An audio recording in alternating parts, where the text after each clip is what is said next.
Lahan seluas 25 hektar ini berada di Desa Gelebak dalam Kecamatan Rambutan, Kabupaten Banyuasin, Sumatera Selatan, ditanami berbagai sayuran dan wahana permainan. Lahan gambut ini dikelola Korem 044 Garuda Dempo menjadi lokasi agroteknologi. Tempat ini pengunjung dapat belajar cara berkebun, serta bisa mempraktikkan langsung menanam dan memanen berbagai hortikultura. Pangdam 2 Sriwijaya yang memeriksa langsung lokasi agrowisata menjelaskan, tempat ini sengaja dibuka untuk agrowisata baru untuk membangkitkan ekonomi warga sekitar. Bagaimana optimalisasi lahan yang di sini tadinya mungkin kurang bermanfaat, kita manfaatkan. Kemudian di sini juga nanti akan dijadikan tempat edukasi pertanian. Di sini juga akan menjadi tempat agrowisata. Ya.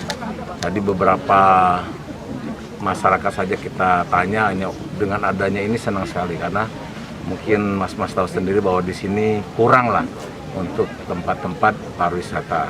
Selain pariwisata di sini juga tempat edukasi, ya, sehingga mungkin dari sekolah-sekolah SMK mungkin bisa menerapkan ilmu yang diajarin di sekolah. Tempat wisata pertanian ini juga menjadi tempat pendidikan untuk pelajar yang berminat pada pertanian. Tim Liputan Kompas TV, Banyuasin, Sumatera Selatan.